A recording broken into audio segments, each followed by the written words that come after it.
boa noite, pessoal. Vamos começar hoje mais um dia, ou melhor, mais uma noite de meditação. Estamos em Gênesis 14. Mas antes a gente vai ouvir um breve relato, um breve testemunho, né, da nossa companheira de fé aqui, a Milene. E aí, Milene, a palavra é toda sua. Fique à vontade.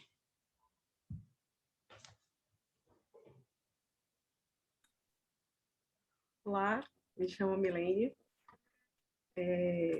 Cresci numa família, uma mistura, né, de religião muito grande,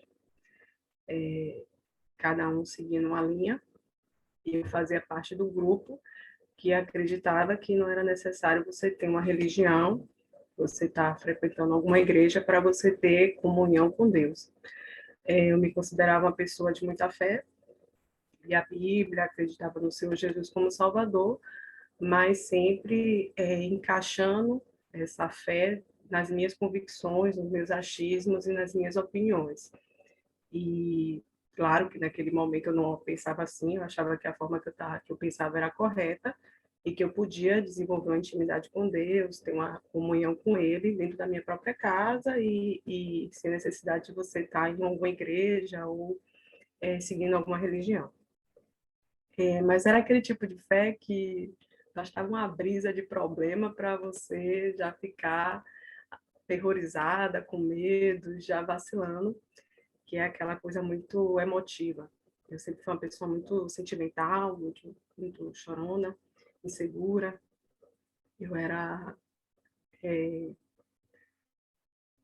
Dependia das circunstâncias para eu estar bem. Se a circunstância estivesse ruim, provavelmente eu também não estaria legal. Se a circunstância estivesse mais ou menos, aí eu estaria bem. E ainda assim me considerava de muita fé e que Deus estava assim extremamente satisfeito comigo, porque eu me via muito bem.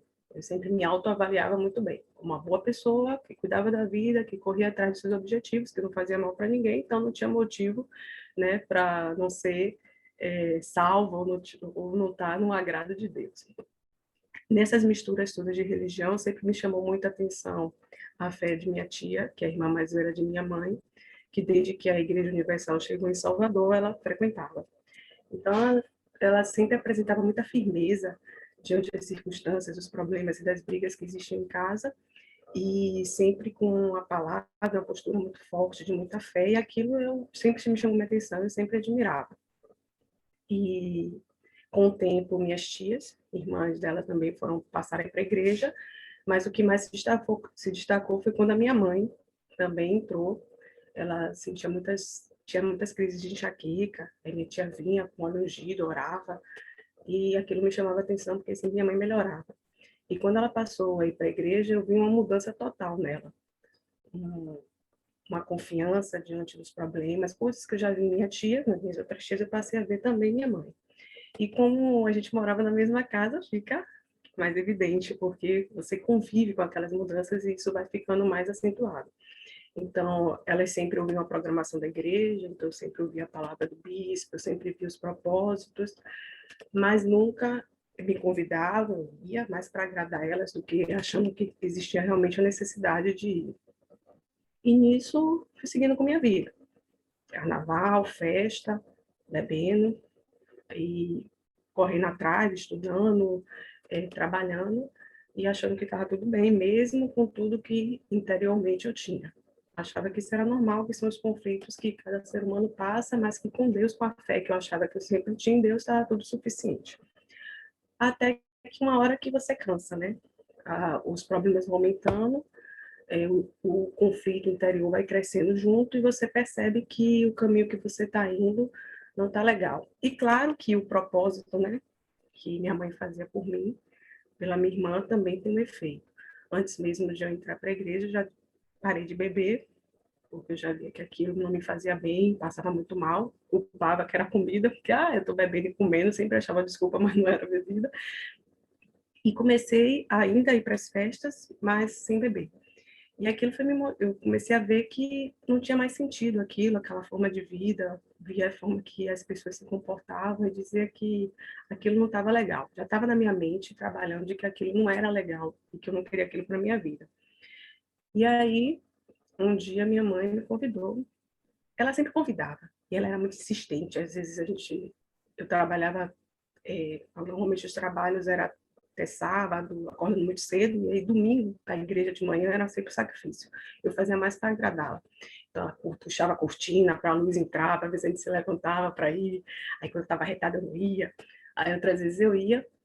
E aí ela passou a agir diferente. Ela passou a convidar, explicar, dizer o que se tratava, falar, olha, você está passando por esse problema, você tem que agir, porque eu fazia muito da terceirização da fé.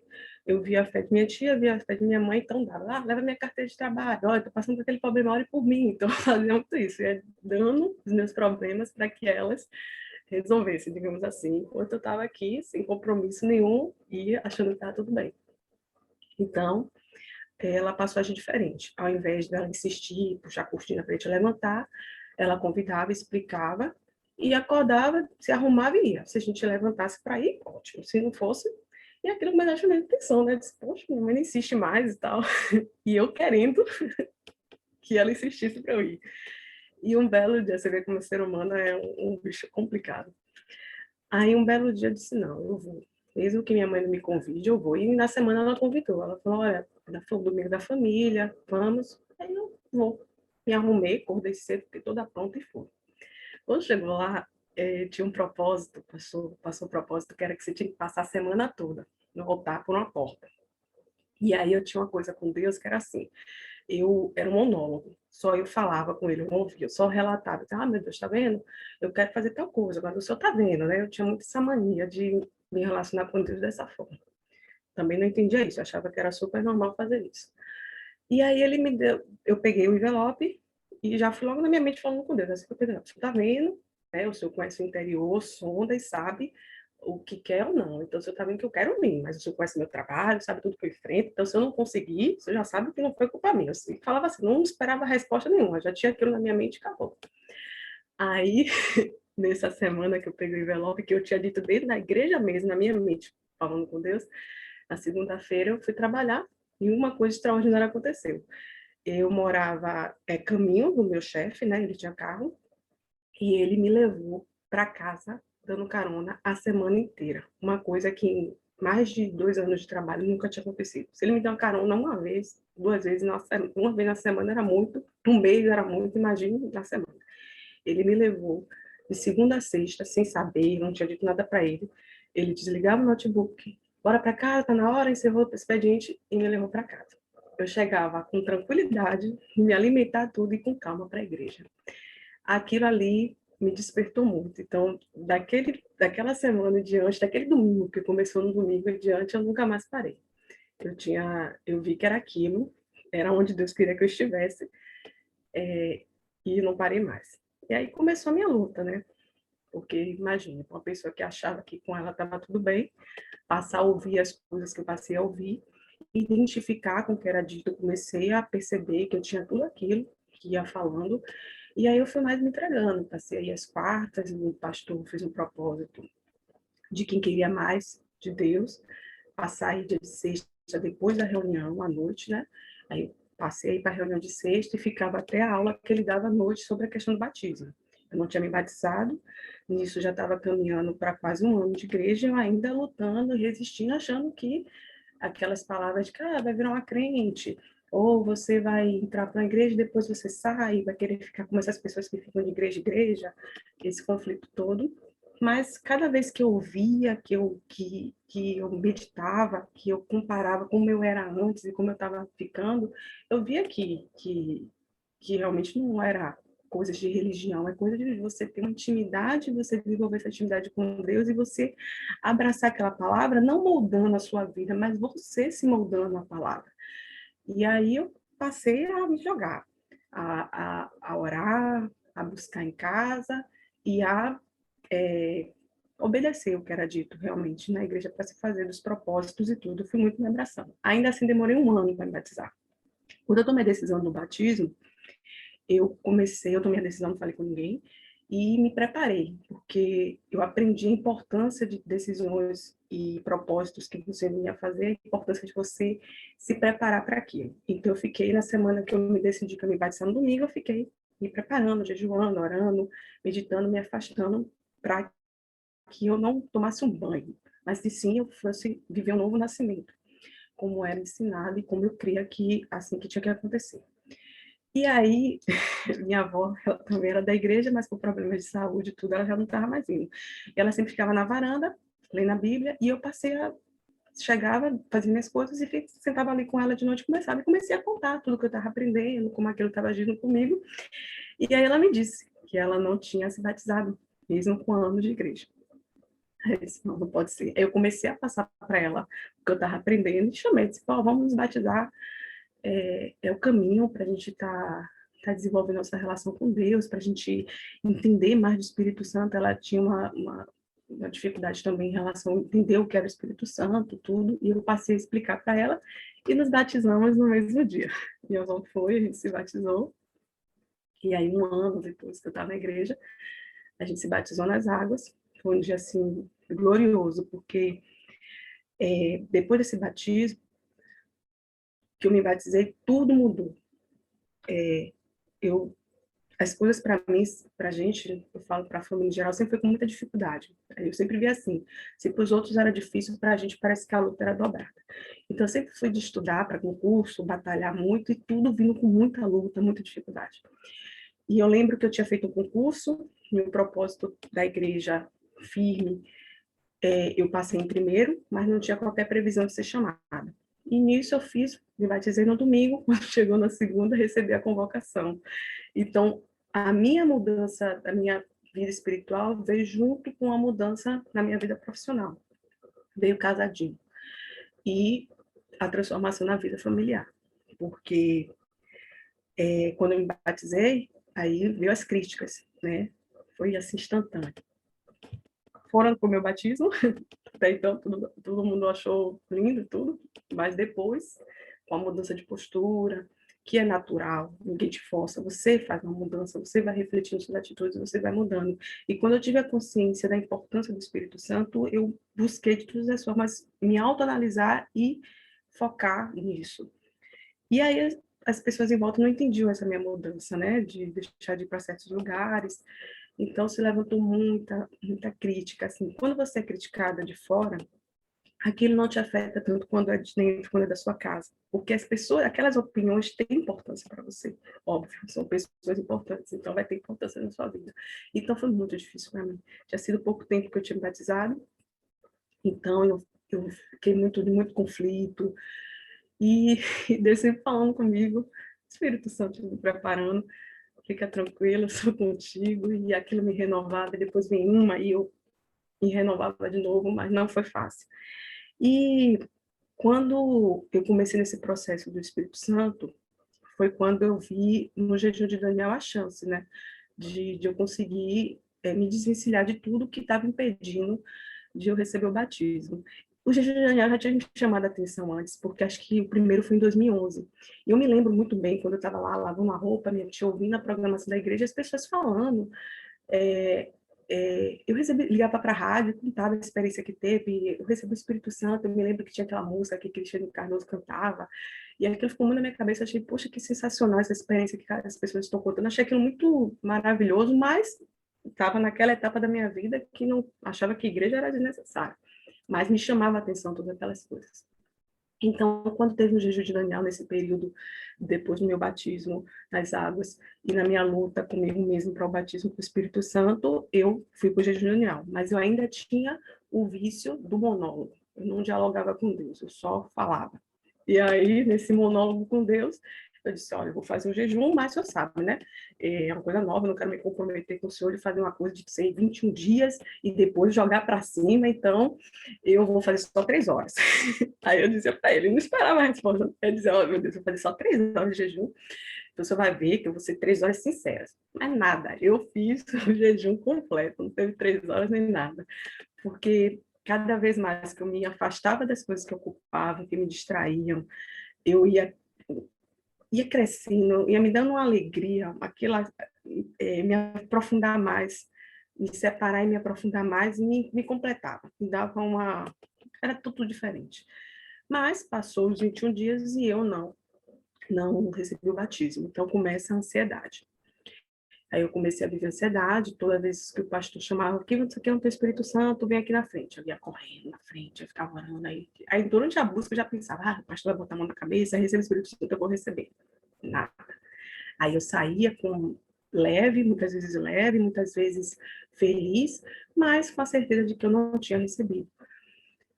E aí, nisso, eu comecei a perguntar insistentemente. Aí que começou a mudança, de eu sair do monólogo para o diálogo com Deus. Eu perguntava e não falava, só perguntava, Deus me mostra o que está acontecendo. E na minha insistência, e acredito que da sinceridade que eu passei a ter, que realmente eu queria ouvir, porque às vezes você sabe, você começa a ver os sinais de que você não está bem, mas você tem resistência, pelo menos comigo foi assim, eu tive resistência de aceitar que eu tinha que melhorar muita coisa. E aí, quando eu perguntei, ele falou, meu Deus, ele foi me mostrando que eu era, nossa.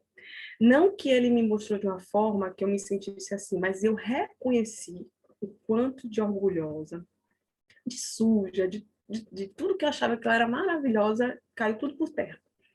E aí eu passei para a segunda etapa da minha luta, que era a minha luta de achar que eu poderia receber o Espírito Santo depois de tudo que eu tinha feito, né? De todo esse orgulho, de toda essa vaidade, de toda esse pensamento de que eu era maravilhosa e perfeita. E aí foi a minha grande luta, porque por mais que eu ouvisse a palavra de que não é pelo merecimento, é pela graça, aquilo não me penetrava. E fora outras coisas que eu precisava abandonar e que fui abandonando. A gente fala de ter Deus, né, como primeiro lugar, e eu não entendi aquilo, né, que você tem que amar a Deus. Eu conhecia a palavra, mas trazendo para minha vida, que eu comecei a querer trazer para minha vida, eu comecei a ver que eu tinha dificuldade de viver aquilo realmente. Porque eu sempre coloquei a minha mãe como o centro, né, do meu amor, do que é amor. Para mim era o amor de mãe, o amor que eu tinha por ela. Quando o Espírito Santo me mostrou que se eu amava minha mãe, existia amor entre a gente em qualquer outra relação, a fonte era ele, e que se eu não amo a fonte em primeiro lugar, como é que eu vou amar? Porque se eu me afasto dessa fonte, eu não vou amar ninguém, nem a mim mesmo. Então, quando aquilo foi crescendo dentro de mim, aquela certeza, e eu vendo realmente o que era, aí as coisas foram se encaixando. As reuniões da terapia do amor me ajudaram muito nisso, de você colocar as coisas em ordem, Deus em primeiro lugar, depois você me colocava em último e colocava Deus em qualquer outro lugar, eu ficava vendo assim, as prioridades encaixando, Deus, agora Deus pode vir para cá, eu era assim, e eu nem entrava no método, estava lá como em último. E aí, quando vai mostrando que você tem que é Deus em primeiro lugar, que você em segundo, porque você não pode fazer nada por ninguém se você não estiver bem, aí as coisas foram se encaixando, eu fui melhorando, eu fui me dedicando, só que existia ainda essa questão de eu não me achar merecedora. Então, eu buscava com muita intensidade, mas sempre vi o pensamento, você não merece. E vinha tudo de ruim, o que eu repetia de erro, e aí eu esmorecia da minha busca. E aí, vinha outro jejum de Daniel, e eu firme no jejum de Daniel, mas não recebi o batismo. Mas quando eu tive essas convicções de pôr Deus em primeiro lugar e por botando a ordem na casa, a ordem no meu jeito, veio um outro jejum de Daniel, em 2015. Aí, quando o pastor anunciou que ia ter o jejum de Daniel, eu já estava numa alegria, porque eu disse, não, agora vai ser esse. E aí eu comecei até antes do jejum, né? O jejum estava programado com uma data, antes mesmo eu já estava ali me separando, já não estava mais... Que incrível como as distrações sugam o seu tempo. E aconteceu muito isso comigo. Até distrações de estudo de algo do trabalho, para você estar ali fazendo curso, alguma coisa, aí eu fazia o curso, depois estava lá no meu tempo vago estudando aquilo, mas aí para Deus era bem rapidinho, não, tem que estudar, e voltava para aquele estudo. Até isso eu abandonei, então eu me joguei no jejum de forma completa. Então, não foi só jejum das informações, foi um jejum de bate-papo com as amigas em redes sociais ou pessoalmente, na minha família, ali naquele convívio familiar, estava ali tudo, mas começou aquelas conversas que não tinham utilidade, me afastava. Comecei a buscar todas as noites com o bispo, eu lia tudo que cada um postava, bispo Júlio, até bispos que eu não conhecia, eu vi que eles estavam ali curtindo, eu curtia também, passava a conhecer a palavra. Fui, assim, ocupando todo o meu dia e o máximo de tempo possível com as coisas de Deus. E no trabalho eu almoçava, né, que tinha aquelas conversas de descanso de almoço, eu me afastava e ficava só eu e ele. Então foi um jejum muito extraordinário. E eu tinha decidido que podia acabar o jejum, não tinha problema não, porque eu ia ficar até receber o batismo do Espírito Santo. E aí, uma noite, buscando com o bispo, né, o bispo fazendo oração, eu já tinha orado, buscado no banheiro, buscado em vários lugares da casa, na sala, estava tudo escuro, era um lugar da casa que estava vazio, fui lá com meu fonezinho, sentada mesmo, concentrada com ele, buscando, e cada vez, cada dia do jejum, cada momento era uma experiência nova, era uma coisa extraordinária. Mas eu sabia que não era o batismo. E nesse dia, já perto de terminar o jejum, o bispo buscando, a gente buscando juntos, fazendo oração. Aí ele disse que cada vez que buscava não era em vão, cada busca sua não era em vão. Mas que ele estava falando comigo, parece que só estava eu e ele ali. Ele estava direcionando para mim. Cada busca não foi em vão, porque era o Espírito Santo te preparando, te limpando. Aí, quando só foi ele falar limpando, aí deu uma alegria enorme, uma paz que eu nunca senti na minha vida. Que as pessoas descreviam, mas eu não. Uma paz, tá legal, mas não o que eu vivenciei e vivencio cada vez que há uma entrega, uma experiência com Deus. Um choro, uma alegria, uma vontade de sair correndo e abraçar minha mãe, abraçar minha irmã, contar. Eu fui batizada, eu recebi o Espírito Santo, eu fui selada. E, e uma coisa que eu não sentia e passei a sentir que foi o amor pelas almas. O que chama de um amor pelas almas eu não entendia, né? Eu achava que o amor era você, né, dar uma palavra, tudo, mas a necessidade de você, das pessoas terem o que você estava tendo naquele momento, o que você recebeu, cresceu em mim de uma forma que eu não fazia parte de grupo. Eu achava que eu não deveria fazer se eu não tivesse o Espírito Santo. Então, eu me distanciava, eu recebia os convites, tudo. Eu digo, não sou batizada, não posso estar dando a palavra. Era fuga mesmo que eu vivia. E quando eu recebi, não, eu disse, não, eu não posso, não vou, e nem queria. Para mim, já tinha traçado o que deveria. E coincidiu que foi justamente quando na igreja foi feito o grupo dos escolhidos, que era uma preparação para ser evangelista. Eu fui para esse grupo, fui consagrada no altar, depois fui para fazer as aulas para ser evangelista e passei a ser evangelista. E isso começou o desenvolvimento da salvação mesmo, né? Porque você recebe o batismo e você vai seguir agora, né? E não vai seguir com perfeição, você vai seguir com o Espírito te guiando e te mostrando, olha, tá errado, tá certo, deixa disso, passa a fazer aquilo, e sua mente se transforma. A forma que eu penso hoje, às vezes eu me espanto porque não é meu pensamento. Se fosse o meu próprio pensamento, por minha escolha, eu não pensaria daquela forma. E a forma que eu penso é de Deus. Da forma que eu vejo, não sou eu, é Ele. Tanto que quando eu não estou desenvolvendo essa aproximação, essa comunhão com Ele, e sigo mais para o meu lado, para as minhas vontades, eu sinto a diferença em mim. E aí eu digo, eu sei que está errado, o Espírito Santo alerta, volta para cá, que eu já estou. O caminho é esse, você está indo para cá, então ele vai te moldando, vai te trazendo, vai te capacitando. E aí já estava com 2 anos ou 3 anos como evangelista, e a palavra que eu tinha lido de Paulo, de que você não pode só se alimentar de leite, você vai criancinha, na fé você desenvolve e você tem que comer um alimento sólido. E aí eu comecei a conversar com Deus, porque ele está me incomodando, o Espírito Santo me mostra o que é. O que é que o Senhor quer de mim?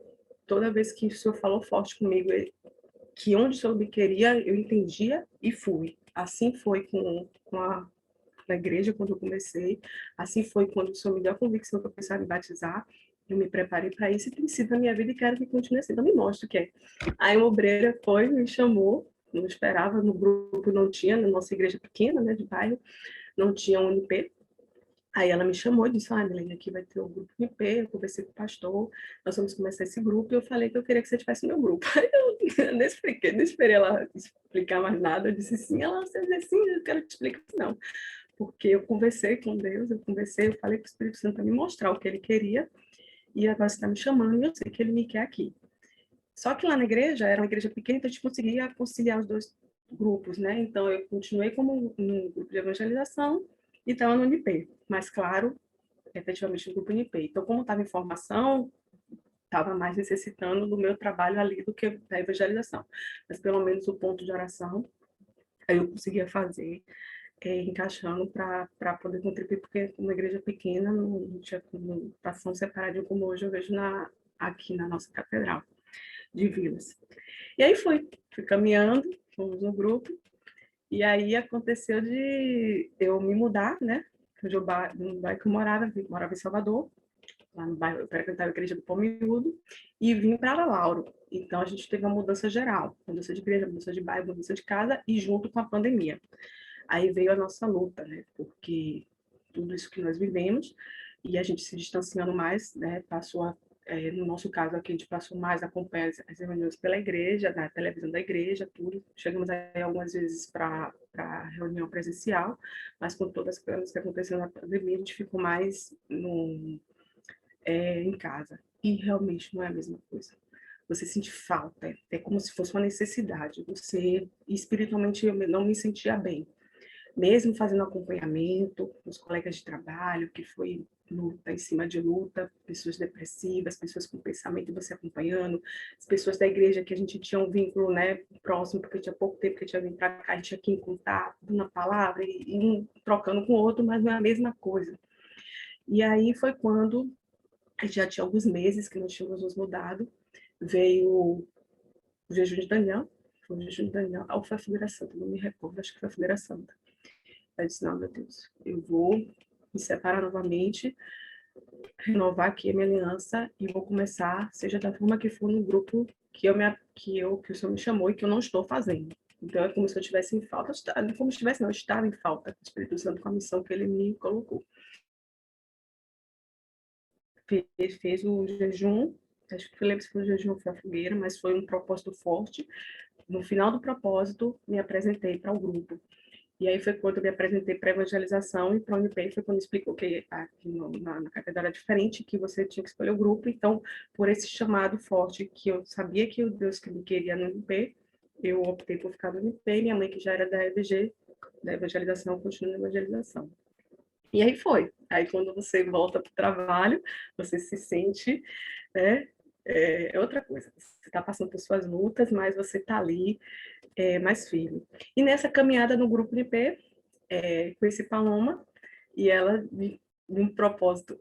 E aí, de novo, conversando com Deus, meu Deus, estou em um lugar novo, a igreja, o corpo de Cristo é um só, mas na adaptação de mudança de casa, distante da família, porque a maioria da família continua em Salvador, só a gente que está aqui, as lutas, muita distância, tudo. Eu disse, não, meu Deus, estou precisando de algo a mais, porque a guerra que hoje eu luto é uma guerra diferente, uma guerra, porque antes eu estava na guerra ali familiar, pela minha família, perto deles, em loco. E agora eu estou mais distante, principalmente que a luta pela família, então eu tenho que me capacitar para essa guerra, tem que me mostrar o que eu preciso mais aprender para não estagnar e nem para retroceder, e nem para desistir, jamais. E aí, na minha família principalmente.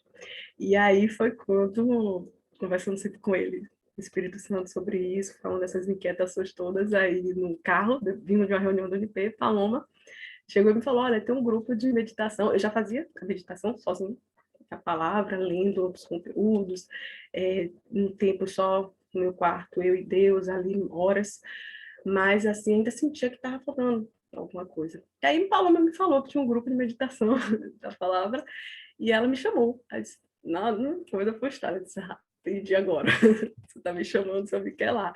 E desde então, eu estou aqui no grupo com vocês, e tem sido muito extraordinário, tem sido fantástico. Eu agradeço muito a Deus por esse presente que Ele me deu, que é cada dia mais estar aprendendo com vocês. Espero aí a gente continuar firme na fé nessa caminhada. É isso.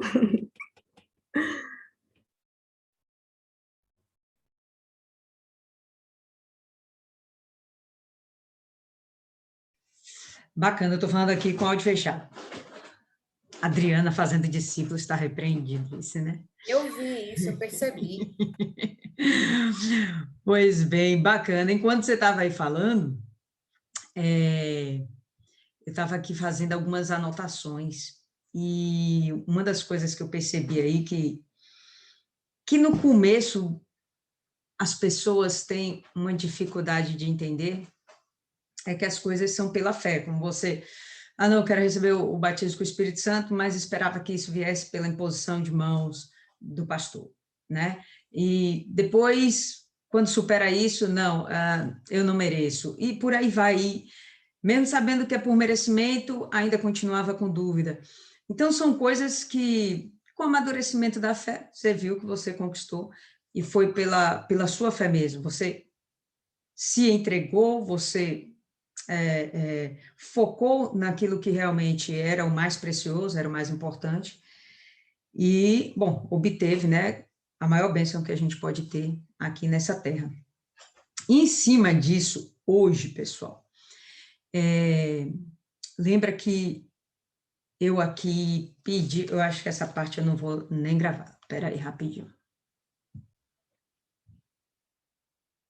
Então, pessoal, alguém quer fazer algum comentário a mais a respeito aí da Milene? Se não, vamos que vamos. Abre aí Gênesis 14 e vamos continuar. Inclusive, eu mandei para ela um vídeo do testemunho de Neide, que normalmente as pessoas, quando têm esse hábito de automutilação, são pessoas que têm um vazio na alma muito grande, né? E Neide bateu muito isso, a questão do vazio na alma, né? A dor da alma, a dor interna, que ninguém entende, né? Só a pessoa que vive que sabe. Então, mandei para ela. Depois a gente vai ver o feedback disso. Beleza? Gênesis, capítulo 14. Verso 1. Fala, Adriana, vá. Lá, antes de você começar a falar, eu queria falar isso, antes de você falar da moça, que o que Milene falou aí é interessante, que quando a certeza, a gente vinha orando pelo meu cunhado, né? Depois por Ana e hoje por Lorena. E dentro de mim, eu vejo assim, ao meu redor, negativo, sabe? E eu não consigo ver dessa forma a negatividade. Só consigo, meus olhos só enxergam ela bem, ela se levantando. Meu cunhado, a mesma coisa, quando o médico falou, Diana. E o que falta neles que receberam a cura é a fé. Deixa com que recebeu a bênção, né? O milagre, mas não consegue, assim, diferente dessa moça, que a gente vê, é muito bonito a gente ver isso, porque precisa de ter mais pessoas assim. Muitas vezes as pessoas estão muito apegadas à placa de igreja, e o que ela disse é muito interessante.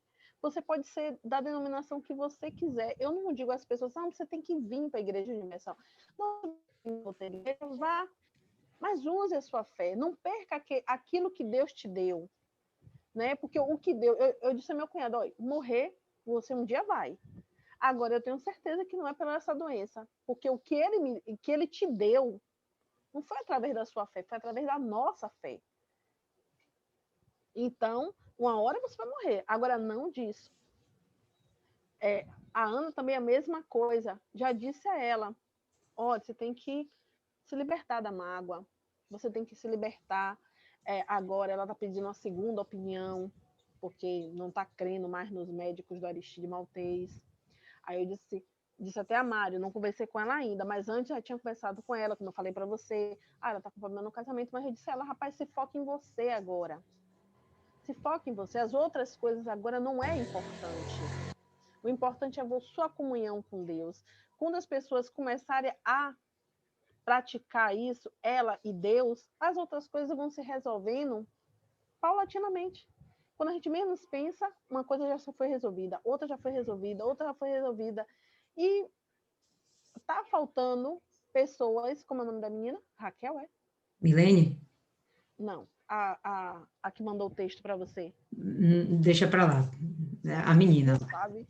Eu sei, então, não vamos citar. Então, tá faltando pessoas igual a essas, com esse potencial de fé, né? É muita sede. E a gente não pode perder essa sede. Essa sede é o nosso alimento todos os dias. né? Para a gente cada dia mais buscar a nossa salvação, porque a gente está vivo agora, mas a qualquer momento a gente pode partir. E a nossa fé, ela tem que estar assim, sempre, a gente tem que estar sempre sedento de Deus. Fechou.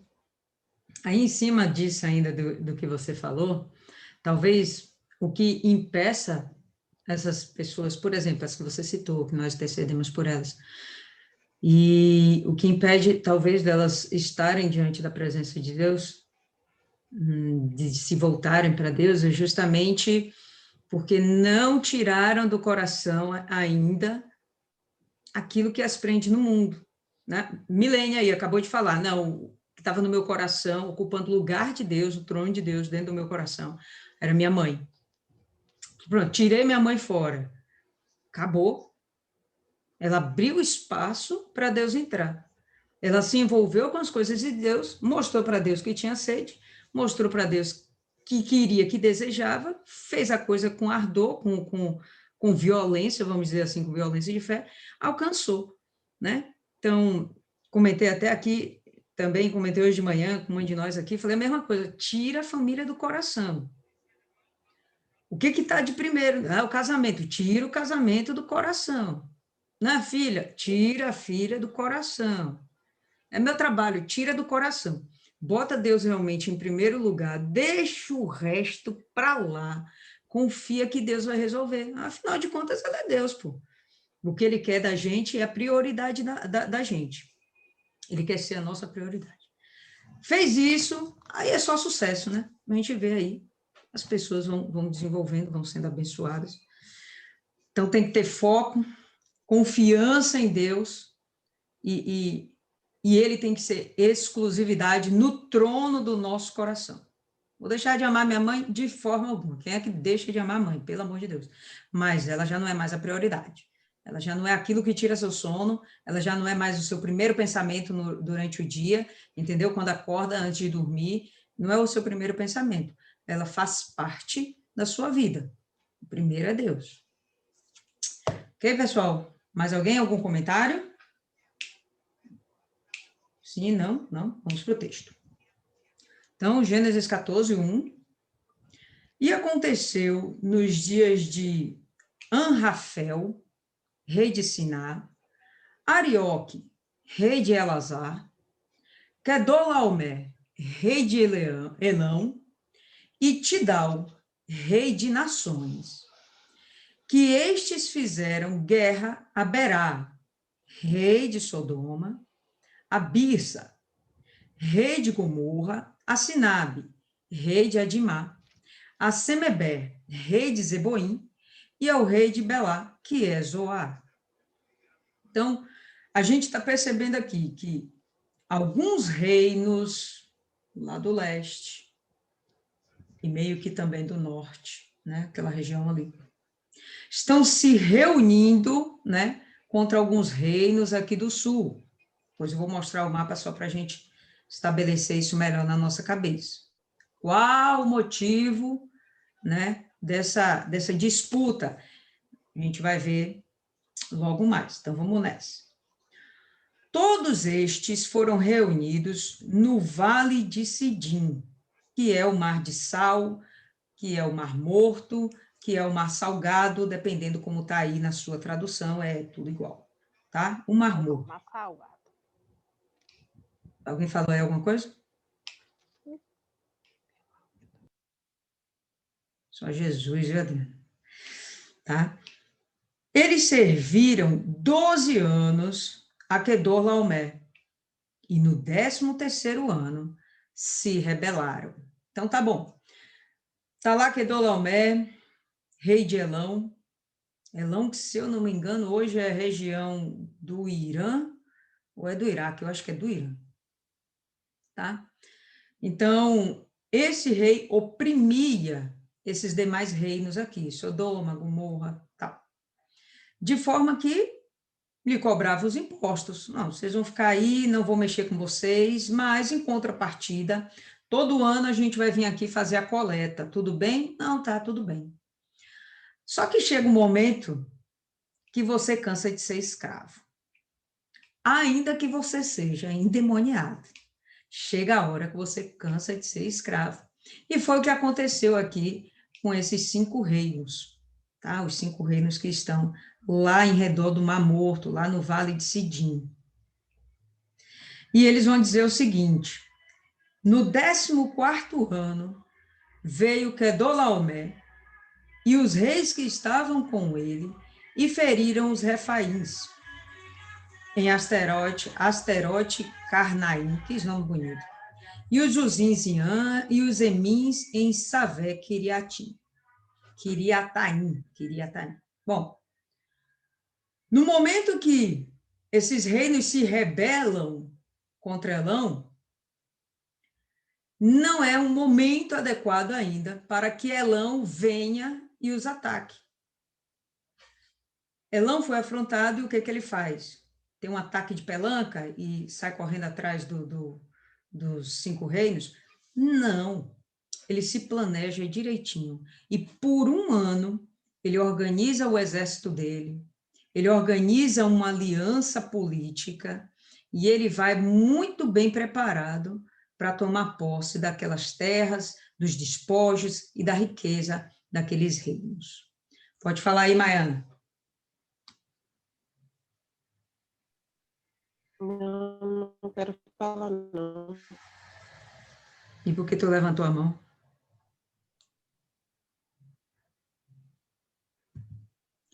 Vocês estão vendo essa imagem aí? Sim. Pronto, Sim. né? Beleza. Foi um reflexo. Tá travando aí, Maiana, a gente não entendeu você, não. Então, pessoal, aqui, ó. Esses demais reinos que a gente está falando, né, os 4 reinos, eles estão aqui naquela região, que é a região da Mesopotâmia, né, que a gente já viu, a região ali da Babilônia, tá certo? O reino de Elão, região ali próxima à Síria. Então, esses reinos, eles estão lá para cima. Tá aqui com os dizerezinhos, que essa foto eu tirei da Bíblia, tá certo? Não achei um mapa na net, aí tirei essa da Bíblia, mas não aparei, não preparei, não. Mas, enfim, está aqui. O que é interessante é a gente perceber qual foi o itinerário, o trajeto que esses reis fizeram. Presta atenção, que eles vieram tão bem preparados que eles saíram de lá de cima para resolver o problema aqui embaixo, mas foi arranjando confusão com esses povos aqui todos. Ó. De lá de cima para cá, eles foram lutando com essas pessoas, né? E eles foram provavelmente despojando essas nações, né? Esses reinos, tribos, sei lá, não imagino muito bem qual era o tamanho deles, mas enfim, eles saíram. Então, no verso 5, a gente vai ter aí, ó, no 14º ano, então eles passaram, né, um ano, o 13º ano, foram se preparando essa aliança política, né, político-militar, e vieram fazendo esse trajeto aqui de verdinho. Né? No 14º ano, veio Quedorlaomer, que, no caso, parece ser, né, o responsável, melhor, o general, né, dessa operação militar, e os reis que estavam com ele, e feriram os refaíns, aqui ó, em Astarote, Carnaim, essa região aqui, e os Uzins em An, achou aqui os Uzins, e foram lá também, os ferindo. Quando fala feriu, pessoal, matou, viu? E os Emins, desceu aqui, ó, em Savé, Kiriataim. Então, aqui, eles despojaram mais um. Então, perceba que a cada cidade que eles passam, eles estão ficando ainda mais ricos, beleza? Vai gravando isso aí. E os Oreus, olha para cá. O objetivo deles era chegar aqui, ó, em Zoar, Sodoma e Gomorra, que está por aqui, mas não sei bem por quê. Mas eu sei que eles dão uma volta danada para chegar até lá. Talvez eles aproveitem, né, a oportunidade para pilhar mais ainda, né, pilhar mais reinos, enriquecer-se, né? Aproveitando que eles estão vindo de tão longe, não vamos voltar vazios. Nessa pegada, cada cantinho que eles passam, eles estão levando o gado, estão levando as riquezas daquele povo, estão levando o próprio povo. Para que eles levam o povo? Para que levam as pessoas? Para escravizar, mão de obra de graça, né? Nem a mão de obra barata, né? Mão de obra de graça, para que eles possam continuar construindo, crescendo. Essas nações ao norte, elas são nações que têm já um certo poderio, tá? Eles têm uma sociedade, como é que a gente pode falar? Ajuda aí, pessoal. A palavra não veio. Uma sociedade mais desenvolvida, né? Então, eles já têm cidades desenvolvidas, né? Já estão desenvolvendo as ciências, as artes, né? Vocês veem aí que a política é bem desenvolvida, né? O poderio bélico, e por aí vai. Então, eles vêm aqui em Horreus, tá certo? No verso 6 aí a gente está, né? No seu monte Seir. Não mostra aqui, mas está por aqui, né? Até El-Parã. Olha só como é longe, né? Vem cá onde ficam as montanhas Eilat. Então, eles vêm aqui em El-Parã, bem distante.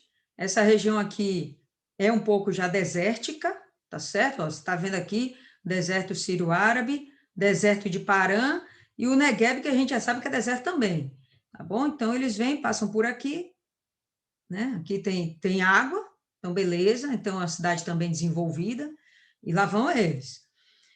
É o Parã que fica junto ao deserto. E eles retornaram e vieram a Emispate. Aí ele já vem para cá.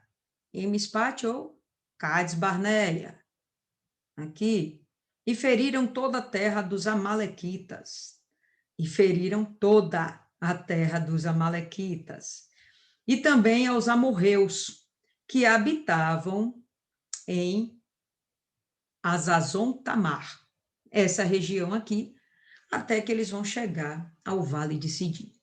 Os amorreus estão aqui nessa região, pessoal, mas tem amorreus também aqui nessa região. Olha aqui Manre, Hebron, e a gente vai ver que os amorreus são aliados de Abrão, pelo menos os amorreus dessa região aqui, certo? Então, eles chegam aqui, vamos lá no verso 8. E saiu o rei de Sodoma, eles estão chegando aqui, ó, bem pertinho. Sodoma e Gomorra não é sinalizado aqui, porque o pessoal não tem realmente certeza de onde é, né, de onde exatamente fica a localização deles. Mas é por aqui, ao sul do Mar Morto. Mar Morto aqui, ó. Tá, beleza. E saiu o rei de Sodoma, e o rei de Gomorra, e o rei de Admá, e o rei de Zeboim, e o rei de Belá. Esta é Zoar. E se ajuntaram à batalha contra eles no Vale de Sidim. E aqui está o Vale de Sidim. Bom, o Vale de Sidim em si, inclusive, é uma região muito bonita, muito próspera, excelente para plantação, tá? Eles estão aí numa planície muito bacana. Isso com certeza é uma região cujas nações que estão por aqui também são nações ricas. Então, vão percebendo que de lá de cima até aqui, essa união, né, essa companhia, está ficando cada vez mais rica. Interessante. Ok. Então, eles se juntaram, né, final do verso 8, contra eles no vale de Sidim, contra Kedorlaomer, rei de Elão, Tidal, rei das nações, Anrafel, rei de Sinar, Sinar é Babilônia, Arioque, rei de Elazar, 4 reis contra 5.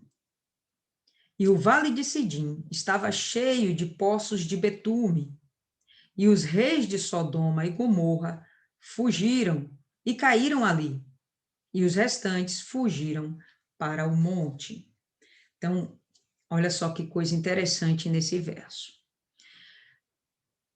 Essa companhia militar dos 4 reinos, tá? Quando chega aqui, eles chegam com poder, chegam realmente com muitos um exército em si grande e muitos escravos. E nessa história, pode ter certeza que eles obrigavam também os escravos a participarem das guerras. Então, era um povo grande. Quando Sodoma e Gomorra, né, os reis de Sodoma e Gomorra, viram a potência que vinha contra eles, ainda que eles tivessem se reunido a outras 5 nações, não era, né, outras 4 nações, não era a mesma coisa, não era o mesmo poderio. Então, corajosamente, eles fogem, né? E de uma forma tal que quando um rei foge da batalha, o que você acha que o exército dele vai fazer? Vai fugir também.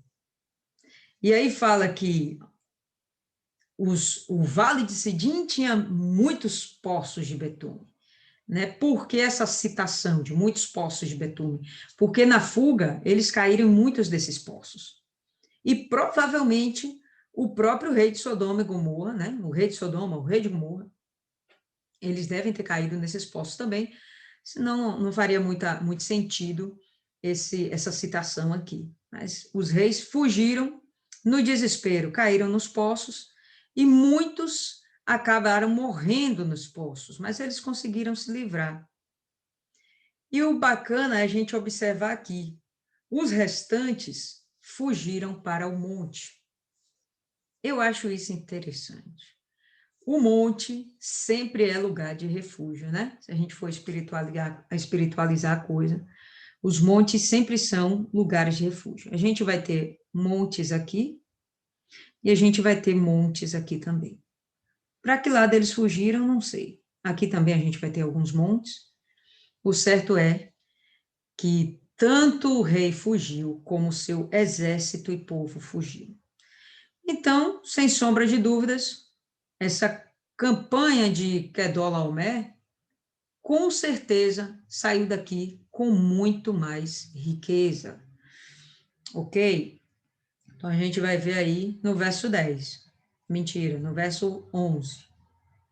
E eles tomaram todos os bens de Sodoma e Gomorra e todos os seus mantimentos e foram no seu caminho. Então, pronto, pararam por aqui. Aqui eles pararam de guerrear, aparentemente, né? O texto não fala mais. Ele só fala que eles estão seguindo o seu caminho, agora eles vão embora. Vão aqui margeando, né? O Mar Morto, que aqui é uma planície, então é fácil de levar o gado, de levar pessoas, né? Os próprios animais, a própria montaria que eles estavam usando, né? Todos os despojos, era muito mais fácil do que dar a volta e acabar enfrentando por aqui alguns montes, né? Subir também aqui para o lado de Abrão, também não dava. Então, eles vão seguindo aqui, ó, pelo vale, entendeu? Vão seguindo depois aqui pelo Rio Jordão, e eles vão dar uma paradinha aqui, ó. Vamos ver aí o texto. E eles tomaram Ló, filho do irmão de Abrão, que habitava em Sodoma, e os seus bens, e partiram. Então, o motivo dessa guerra está sendo citado aqui é justamente por causa de Ló. No meio dessa história toda, Ló, o sobrinho de Abrão, foi levado. E aí a gente vai vendo a consideração que Deus está tendo com Ló por conta de Abrão, tá? E a consideração foi tanta que o que acontece? E veio um que havia escapado e contou a Abrão, o hebreu, pois ele habitava na planície de Manre, o amorreu, irmão de Escol e irmão de Ané. E estes eram confederados de Abrão, eles eram aliados de Abrão. Então, a gente vai perceber ó, que a pessoa que fugiu, né, o rapaz que fugiu, saiu daqui e foi aqui para o Manre, nessa região. Tá? Então, nessa região aqui, Abrão estava aí, lembra lá dos carvalhais de Manre ou de Moré, como possa estar aí na sua tradução, certo? Então, eles estavam aí habitando, chega o rapaz para dar notícia, olha, seu sobrinho tá, foi levado numa campanha militar, tal. E nessa hora, eu imagino que Abrão deve ter tomado um susto, deve ter sido tomado de um sentimento, né, de pesar, de não estar por perto para proteger o sobrinho, né? Vamos lá, ele tinha esse sobrinho como um filho praticamente. Então ele não pensa duas vezes, não. Ele chega e vai montar o seu pequeno exército e vai em busca de Ló, vai resgatar Ló. O que eu acho interessante nesse momento, pessoal, é que Abrão, certamente, ele está imbuído de uma fé sobrenatural. Por quê? Esse cara chegou para contar uma história e esse cara saiu fugido. Se ele saiu fugido, foi porque ele estava com medo. Se ele estava com medo, é porque ele sabia o tamanho da guerra que estava acontecendo, ele sabia o poder militar dos inimigos, a ferocidade desses inimigos. E quando ele chega lá, ele conta provavelmente isso, né? E a versão dele deve ser até mais terrível, né? Ele deve ficar colocando mais terror, sabe aquela história de quem conta um conta, aumenta um ponto? Pois bem, né? Ele deve ter falado coisas muito pesadas, né? Não, aquele povo é muito violento, é isso, é aquilo, aconteceu, tal. Mas isso não intimida Abraão. Vamos perceber que Abraão agora, ele vai ser mais uma vez provado em sua fé. Não que realmente haja essa necessidade. O próprio Deus já tinha dito que era para ele se desvencilhar de Ló, era para ele se desvencilhar da família. Mas não necessariamente abandonar, né? Não era bem esse o propósito. Mas ele não tem medo, cara. Não tem medo. E diante do poder que foi dito a ele, que estava tendo o inimigo, ele junta um exército de 318 homens. Não é um grande exército. Não são homens voltados para a guerra. É diferente. Não foi um povo preparado para isso. Essa campanha que os 4 reinos formaram foi ao longo de um ano. Tá? Foi o 13º ano que o povo se rebelou, né? Os outros 5 reinos se rebelaram e eles não fizeram nada, né? Tipo, passou batido. Não passou batido, eles estavam se preparando.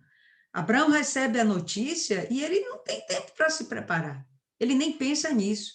Então, eu imagino que realmente ele está agora com uma fé cada vez mais fortalecida. A fé nesse Deus que tem guardado ele, que tem propiciado ele, que tem falado com ele até aparecido para ele. Eu achei isso aqui muito interessante, tá certo? Então, ele parte para a guerra, literalmente. E quando Abrão ouviu que o seu irmão foi levado cativo, ele armou os seus servos treinados, nascidos na sua própria casa, e aí na sua versão pode ser os mais capazes, nascidos em sua própria casa, 318, e os perseguiu até Dan.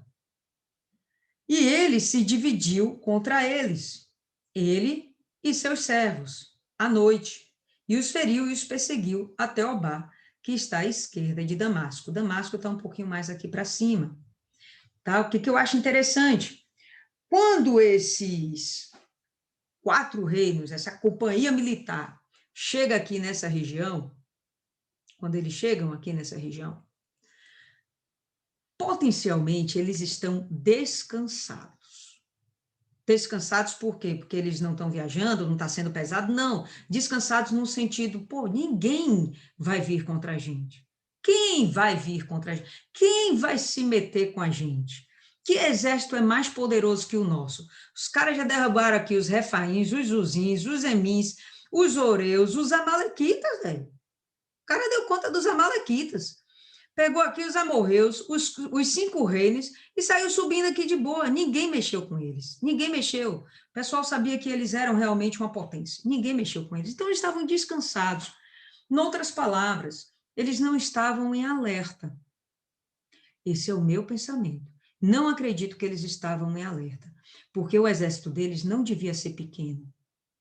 Mas foi um exército que, naquele momento, naquela noite, deveriam estar comemorando, bebendo, embriagados, estavam lá dormindo em suas tendas, bêbados jogados pelo canto, ou então aproveitando, né, as mulheres que eles tomaram dos povos que eles saquearam e usando dessas mulheres, abusando delas. Bom, fosse o que fosse, na guerra acontece de tudo, mas nesse momento, com certeza, uma das coisas que eles não estavam era em alerta. E nisso de eles não estarem em alerta, Deus deu essa direção para Abrão, né? Eu imagino que esse pensamento de Abrão veio do próprio Deus, essa estratégia de acampar de noite. A viagem também para Abrão não deve ter sido fácil, tá certo? Não é uma viagem pequena, não é uma extensão pequena. E eles foram aqui, os 300 homens, cercaram na noite, porque eles estavam mais enfraquecidos, né? Mais vulneráveis. E eles se dividem, cada um ataca um tantinho, cada um ataca de um lado, e acabou, meu irmão. Esse exército saiu, foi com medo, eles não sabiam de onde estava vindo o tiro. O certo é que eles saíram correndo. E nessa de eles estarem fugindo, Abrão foi tão valente, que continuou seguindo, tá certo? Então, aqui, ó, tá pequenininho, Paraubá, que tá aqui próximo, tá? De Damasco, tá um pouquinho mais para cima, o mapa não acrescenta, tá?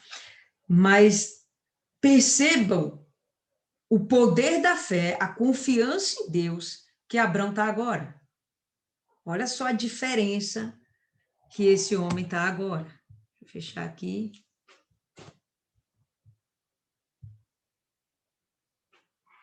Ok. E aí, o que vai ter? E ele trouxe de volta todos os bens e também trouxe novamente o seu irmão Ló.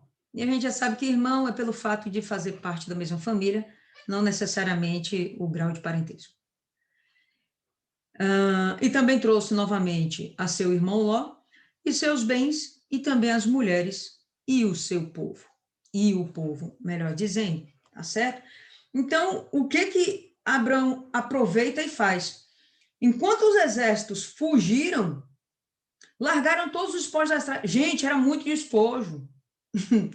Foi um monte de nação, aí um monte de povo que foi despojado. Então, eles tinham muita riqueza, devia ter muito gado, muita coisa. Era muita coisa. E Abrão traz tudo de volta. Inclusive o bendito do Ló, juntamente com a propriedade, aquilo que era da propriedade de Ló também. Beleza. Olha que legal. Cadê? E o rei de Sodoma saiu para encontrá-lo, depois do seu retorno do massacre a Quedorlaomer. Massacre. E os reis que estavam com ele, no vale de Savé, que é o vale do rei. E potencialmente o nome Vale do Savé, Vale do Rei, se dá por conta da aparição do rei Melquisedeque nesse lugar. Eu vou compartilhar de novo, só para vocês terem noção de onde é que estamos falando. Todo mundo vendo aí? Se vocês não abrirem o áudio, eu não vou ouvir. Sim. Pronto, beleza. Então, a gente vai ver aqui o Vale de Savé, ó. Tá? Nessa região, ó. O rei de Sodoma e Gomorra, eles estavam aqui, beleza? Fugiram, tá? Fugiram. Então, se ele vai encontrar com o pessoal por aqui, é possível que ele tenha fugido justamente para os montes do lado de cá. Ok? Deve ter ouvido falar que Abrão foi em busca do seu sobrinho. E enquanto Abrão está voltando de lá de cima, né? E o ponto de chegada dele ia ser Manre, né? A casa dele, enfim. Então, o rei, ele vai em busca dele. Antes que ele chegue em Hebron, aqui no Vale de Savé, o rei já está esperando por ele. Beleza? Beleza, vamos lá para o texto. E o rei de Sodoma saiu para encontrá-lo depois do seu retorno do massacre a Quedorlaomer, e os reis que estavam com ele no Vale de Savé, que é o Vale do Rei. E Melquisedeque, rei de Salém, trouxe pão e vinho, e ele era o sacerdote do Deus Altíssimo. A gente vai ver que Salém está aqui, ó. Bom, no mesmo vale, duas propostas foram colocadas diante de Abrão. A primeira proposta que vai ser colocada diante de Abrão vai ser justamente a bênção de Deus. E logo em seguida vai vir a proposta de Satanás. Olha só, não sei se vocês observaram esse detalhe, mas olha só o que acontece. Melquisedeque chega, traz pão e vinho para servir a Abrão, provavelmente cansado da guerra, cansado da viagem, não é mais um menininho de 75 anos, ele já deve ter muito mais idade, tá certo? Então, com certeza, está fadigado, e todo o povo que vem andando junto está fadigado também.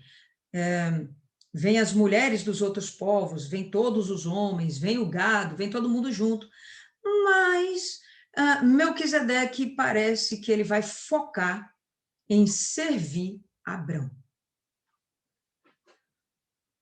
E ele o abençoou e disse: bendito seja Abrão do Deus Altíssimo, Criador do céu e da terra.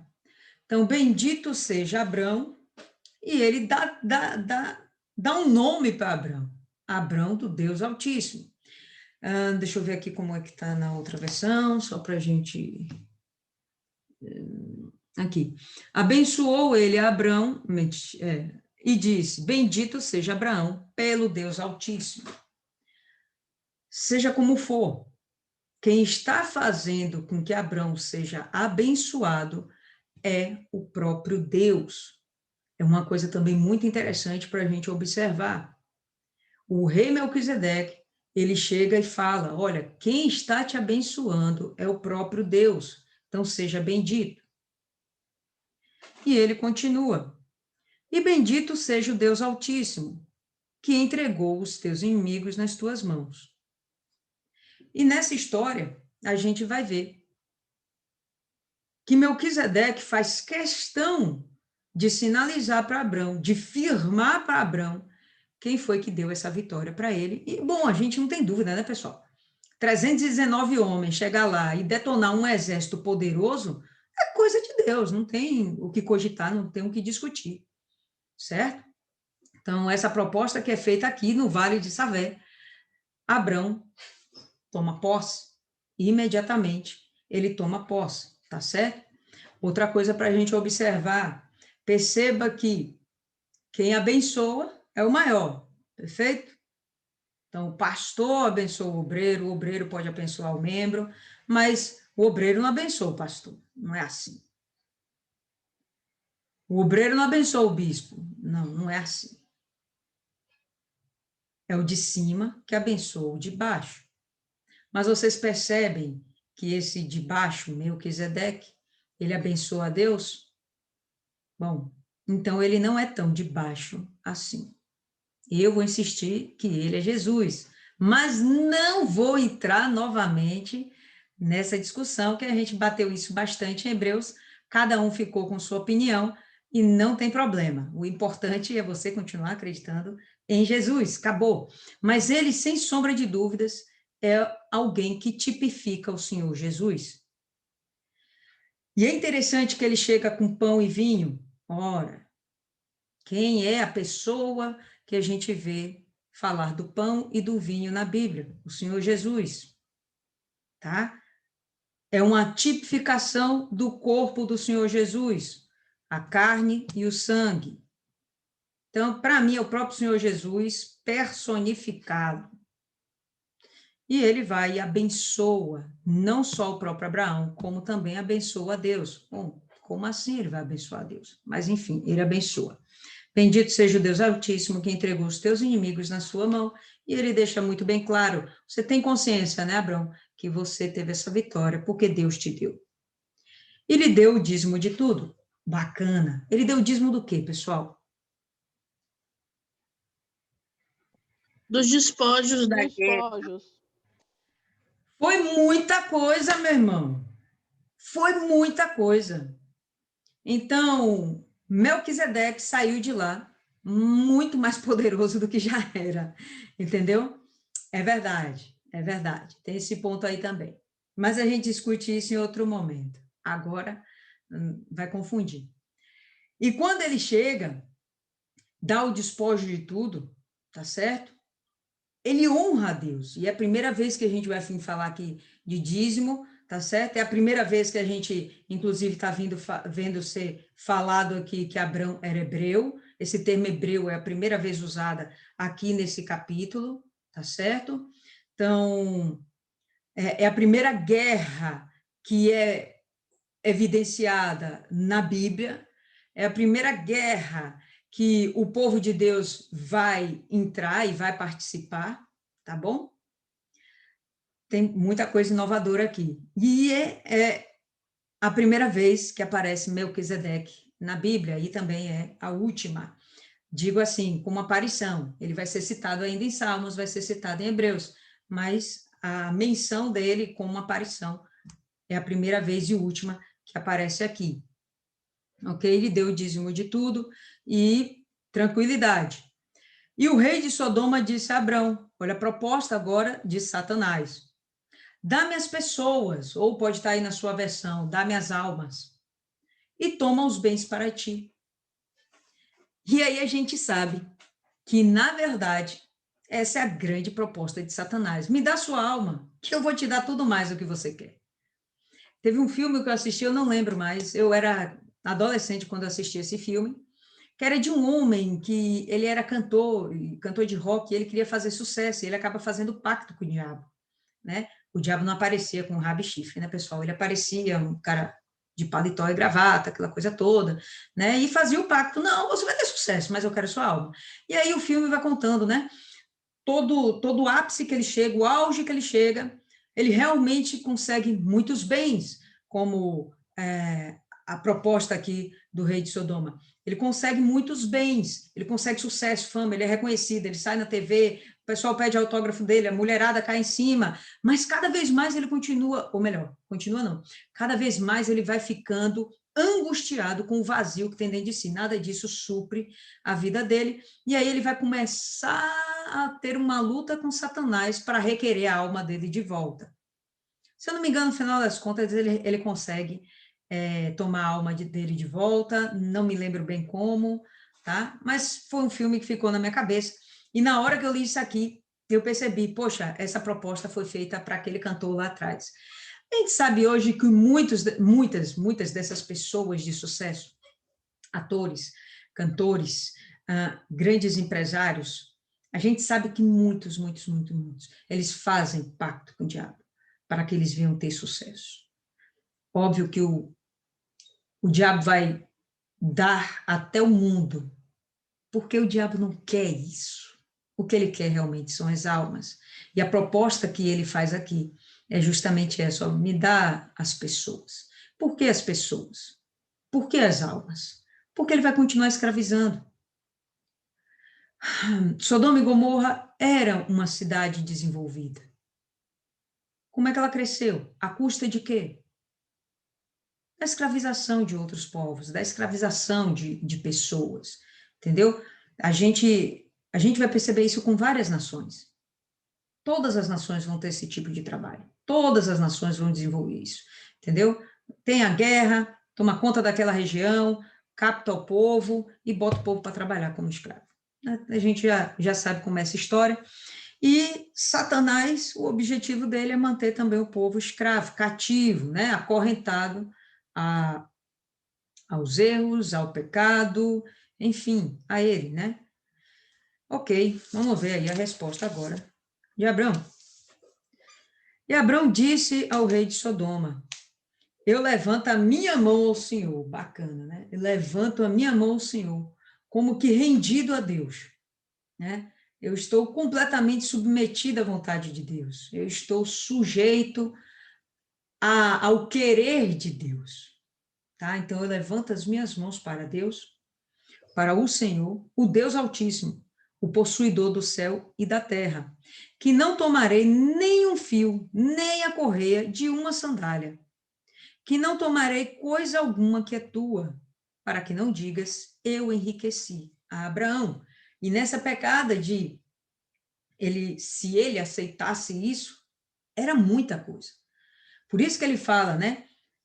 Não vou tomar isso de você, porque você vai dizer que você me enriqueceu. Não era pouca coisa. Era algo que realmente era significativo. Abraão já era rico, sem sombra de dúvidas, mas isso aqui ia tornar muito mais rico a ele. Aí ele chega, não, não, não. Não vou diminuir o poder de meu Deus com bens. Não vou diminuir o que meu Deus é com coisas. Meu suprimento, né? A satisfação das minhas vontades, né? Tudo aquilo que eu tenho necessidade, as minhas provisões, isso aí vem de Deus. E aí a gente vai vendo um Abraão cada vez mais violento na fé. Percebe o crescimento dele? Olha que legal. Está cada vez mais violento na fé. Tá certo? Então, não quero nada que é seu, não. Tá certo? Salvo tão somente o que os jovens comeram, né? O que a turma lá que foi para a própria guerra, né? Que eles comeram dos despojos, enfim, isso aí já foi, né? E a parte dos homens que foram comigo, Ané, Escol e Manre, que eram os amorreus aliados de Abrão. Então aí chega Abrão e fala, olha, eles vão ter o direito de tomar o despojo deles, eles pegam o que eles quiserem. O que eu quero é Ló, os bens de Ló. O resto, Manre, Ané e Escol vão tirar a parte dele, o resto, meu irmão, é seu. Aí você faz o que você quiser, eu não me envolvo com isso, tá certo? Que eles tomem a sua parte. Pode falar aí, Fernanda. Você não levantou a mão, não? Juro que eu vi você levantando a mão. Beleza. Então é isso aí, pessoal, de hoje. Alguém quer fazer algum comentário? Acrescentar alguma coisa? Ninguém? O silêncio de vocês é deprimente. Acredito que seja por conta da discussão que já tivemos em cima desse acontecimento, né? Foi colocado da outra vez também a grandiosidade dessa batalha entregue nas mãos de Abraão por Deus, que na verdade foi uma vitória do Senhor, entregue a Abraão. Então, são coisas que a gente já conversou, coisas que a gente já debateu. A diferença está nos detalhes com relação às distâncias. Até a distância já foi, a senhora já mencionou na meditação de Hebreus, mas a localização de cada reino. Isso foi uma novidade dentro do que a gente já falou. E quanto a Melquisedeque também foi bem já debatida essa questão. A novidade também entra na questão da oferta do rei de Sodoma ser uma espécie de proposta do diabo, né? Faz sentido que um rei tão negativo esteja preocupado com pessoas, não casa, não coincide. Então, eu vejo que acrescentou do que a gente já fez essas questões e alguma que eu possa ter me passado também que as meninas possam querer falar. Então, talvez por isso as meninas estejam caladas. Fala aí, Rayane. Fernanda querendo passar o pano aí em vocês. Fala aí, Rayane. Eu escrevi muita coisa aqui, mas a senhora já falou a maioria. Eu vou comentar sobre a parte em que Abraão dá o dízimo. Eu vou ler o que eu escrevi, obviamente. Quem instruiu Abraão a dar o dízimo? É uma pergunta. Sendo que essa lei ainda não tinha sido estabelecida, em nenhum momento fala sobre o dízimo até aí, né? Aqui mostra porque Abraão fez a diferença. Ele não fazia somente o que lhe era pedido, ele sempre chamava a atenção de Deus por agir de forma espontânea. Ele havia acabado de ser abençoado, mas a preocupação dele não era só receber. Ele se importava em dar. Ele queria mostrar para Deus que ele não estava ali pelas bênçãos, mas porque Deus era tudo em sua vida. A forma como Deus tratava Abraão era a mesma forma como Abraão tratava Deus. É isso. Muito bem, perfeito, perfeito. Quem levantou mais a mão aí? Fernanda, fale, Fernanda.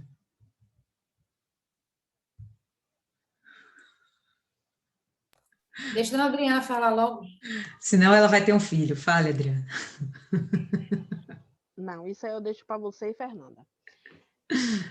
O que me chamou a atenção nesse capítulo é a fé, a coragem e a valentia que Abraão teve Ele não olhou para a idade, ele não olhou para a condição física dele, né?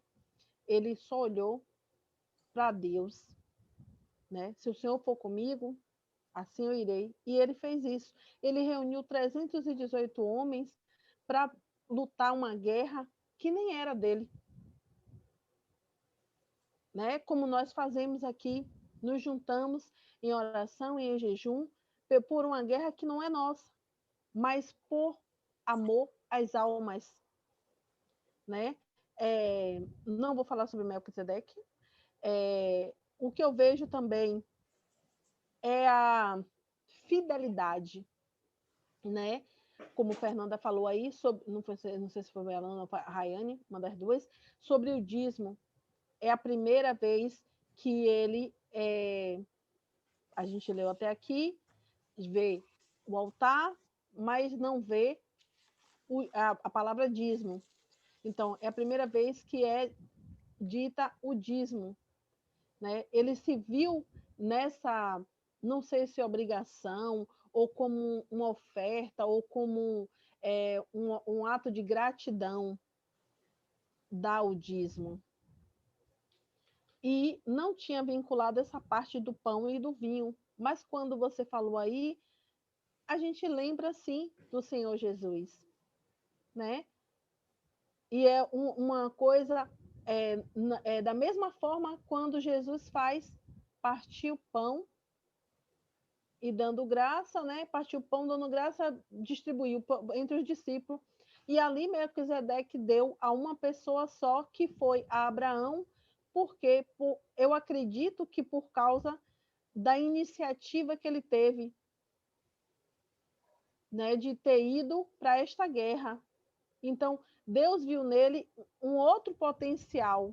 Poxa, esse meu filho é a mesma coisa da gente lutar as guerras dos outros. E, consequentemente, Deus nos abençoa. Não é porque a gente está fazendo porque a gente quer, a gente faz por amor à alma. A gente não quer ver, por mais que aquela pessoa só tenha nos feito mal, a gente faz o bem porque a gente tem amor àquela alma. A gente não quer que aquela alma padeça no inferno. A gente faz o que a gente gostaria que fizesse com a gente. O que Jesus fez na cruz para nós. É para nós, né? Tá certo? Então, eu vejo isso nesse capítulo, mostra a valentia, a coragem, a fé, a determinação, coisas que a gente tem que trazer para a nossa vida hoje e não olhar a circunstância, que muitas das vezes a gente olha a circunstância. Vou dar um exemplo, é difícil a gente levantar cedo nesse tempo que está agora, parece que esse inverno está sendo o pior de todos, que está muito frio aqui, onde eu boto frio, viu? Então, é muito difícil a gente levantar, mas quando a gente diz assim, poxa, é para adorar a Deus. Se fosse para trabalhar, não levantaria? Não teria que ir, porque senão você teria uma falta no trabalho? Por que não levantar para o nosso Deus? Aquele que deu a vida. Se hoje a gente temos vida, a gente tem misericórdia todos os dias, foi porque ele nos proporcionou. Então, é isso que eu vejo em Abraão. Se a gente fizer um pouquinho do que Abraão fez, misericórdia, a gente vai à frente. É só isso. Antes de Fernanda falar. Para minha linda Fernanda. Lília já vai cortar você, Fernanda. Não, o que você falou é uma coisa interessante, que enquanto você falava aqui, me veio um outro entendimento. Melquisedeque serviu a Santa Ceia para Abraão, né? Quando a gente toma a Santa Ceia, qual é a intenção? Qual a intenção da Santa Ceia? Hoje teve Santa Ceia, a gente tomou a Santa Ceia. Remissão de pecado. Fazer isso em memória do sacrifício do Senhor Jesus. Isso. Renovação da aliança com Deus. Renovação da aliança com Deus, tá? Então, eu vou repetir, para mim, é o próprio Senhor Jesus. Ele vem e se manifesta na forma de homem, que eu acho que ele vai ficar craque nesse negócio de se manifestar como homem, né?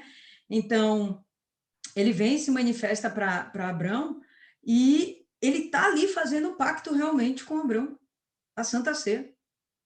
Né? Eu tive esse pensamento aqui agora. Pode falar, Fernanda. nós falamos sobre quem teria instruído Abraão com relação ao dízimo, não foi?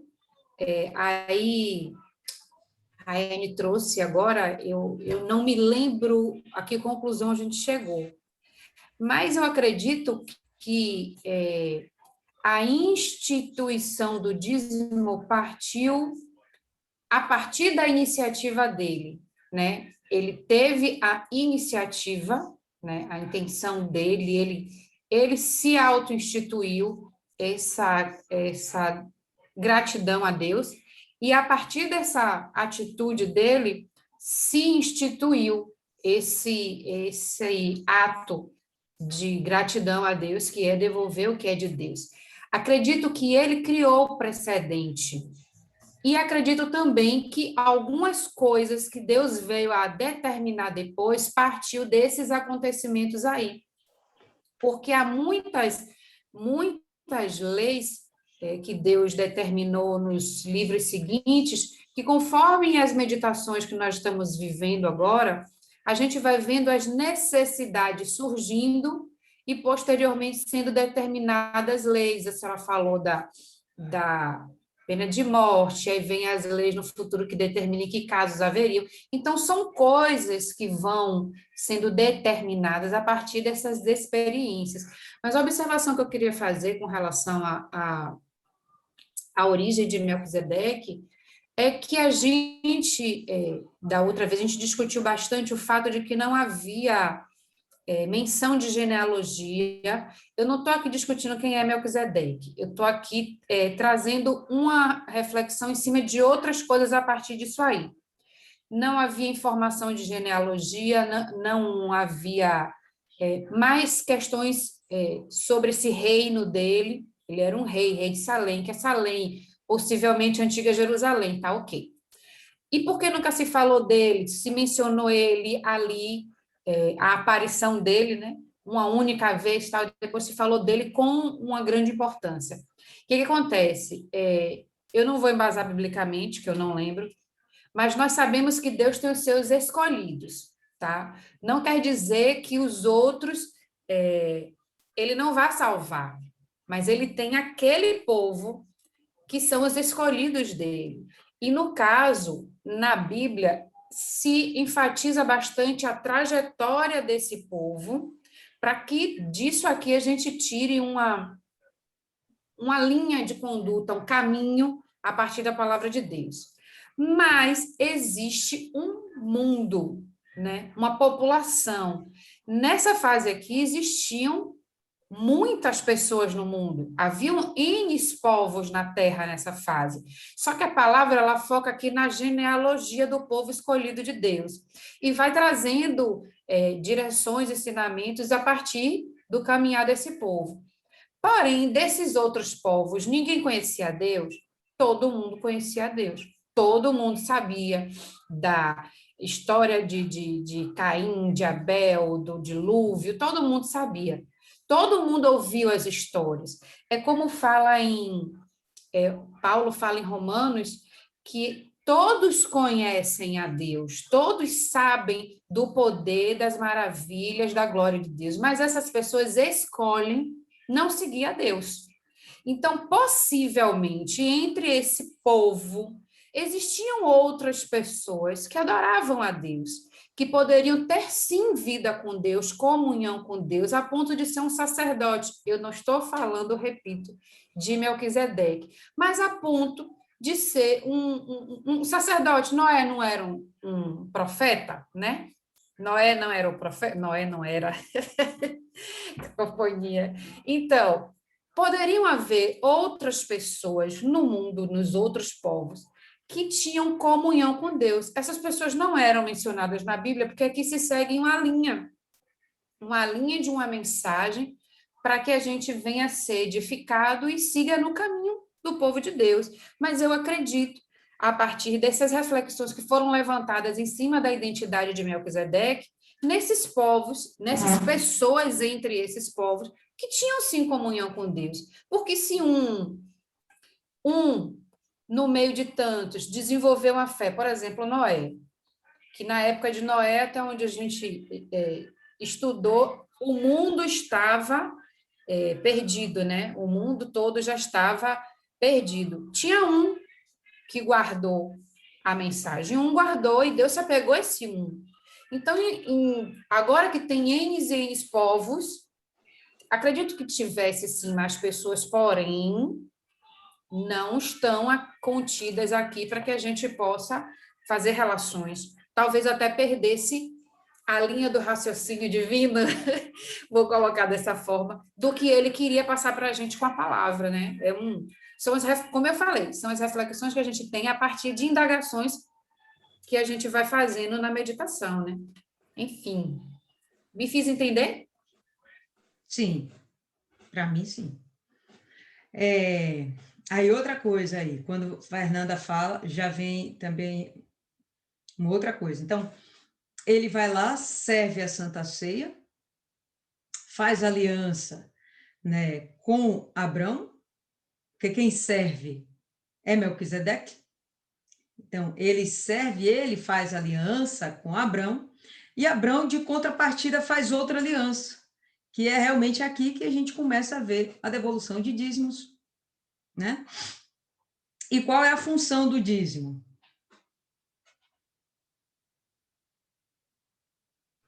Manter a casa de Deus, a obra de Deus. Justamente, entendeu? Para que haja mantimento na casa de Deus, tá? Então, sem sombra de dúvidas, isso deve ter sido usado dentro de Salém. Salém, futura Jerusalém, a gente sabe que, de fato, aquilo ali vai ser o reino do Senhor Jesus, tá? Quando Jesus voltar, de fato, pisar novamente os pezinhos aqui na terra, vai ser em Jerusalém. Então, ele já estava por aqui, no caso, eu estou pensando da seguinte forma, rei de Salém, no sentido de que ele sempre é o rei de Jerusalém. Ele sempre é o rei de justiça e de paz, né? E isso se personifica no Senhor Jesus.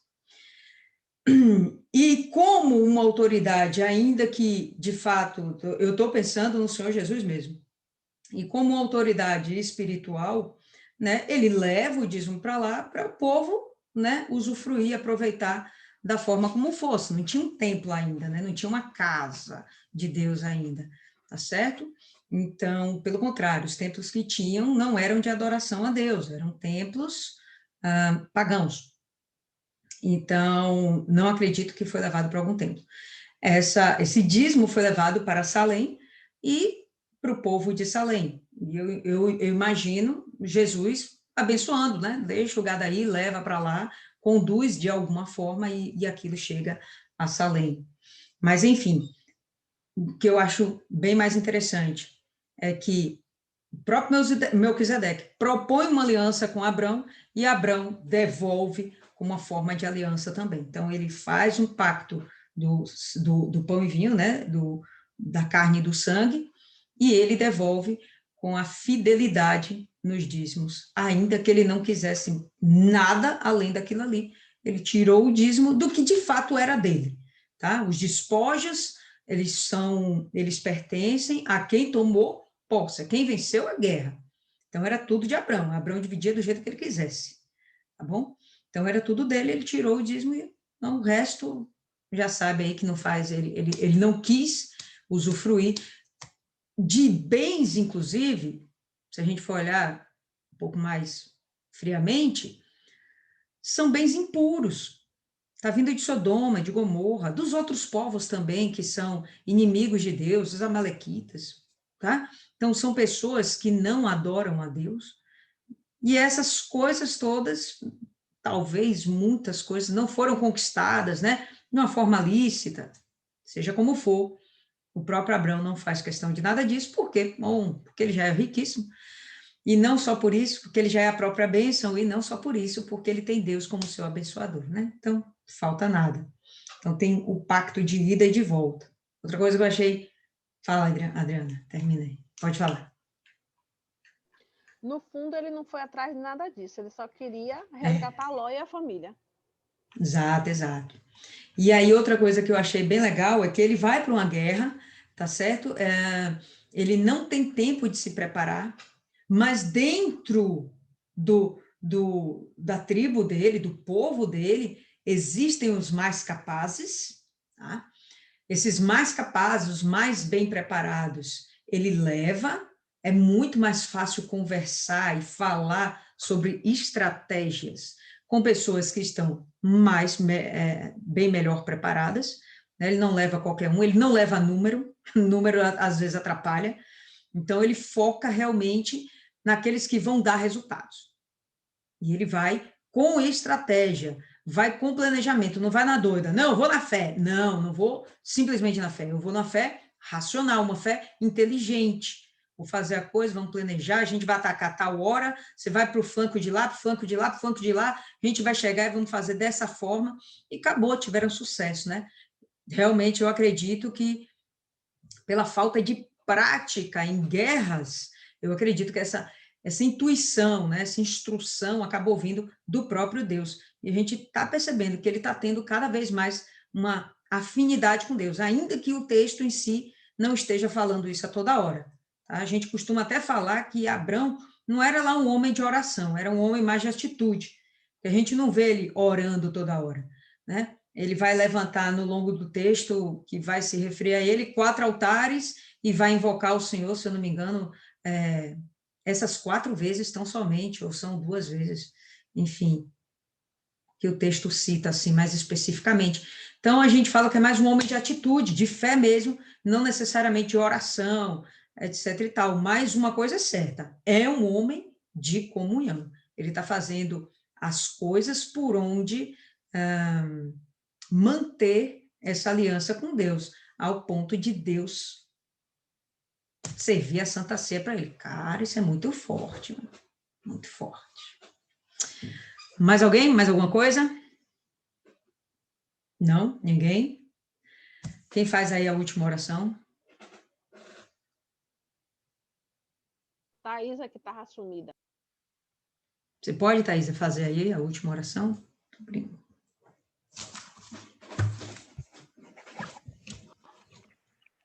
Senhor Deus, em nome do Senhor Jesus Cristo, meu Deus, nos colocamos diante da tua santa e grandiosa presença, Senhor, para te agradecer, meu Deus, pela tua palavra, meu Pai. Que a cada dia, meu Deus, possamos crescer e evoluir com o Senhor, aprendendo cada vez mais de ti, meu Pai. Te peço, meu Deus, desde já que o Senhor venha abençoar, meu Deus, as nossas vidas, meu Deus. Em especial, meu Deus, eu oro por a Lorena, meu Pai. Que o Senhor, meu Deus, venha, meu Pai, interceder na vida dela, meu Pai. E que o mais rápido, meu Deus, ela venha dar testemunho, meu Deus. É o que eu te peço, meu Pai. Desde já, amarra todo o principado e potestade. Em nome do Pai, do Filho e do Espírito Santo. Amém. Graças a Deus.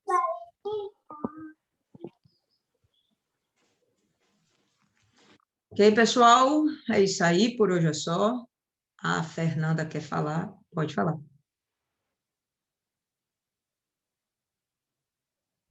Se você abrir o áudio, a gente ouve. Isso pega, né? Adriana, a influência. Eu quero contar uma coisa para vocês, porque Mantém gravando? pode acontecer de muita coisa atrapalhar esse momento do testemunho. Não, mas não é necessário, não. Então, peraí, Tá me deixa eu ouvindo? encerrar Porque aqui. a internet aqui tá ruim. Tá cortando um pouquinho. Isso aí, pessoal. Até a próxima.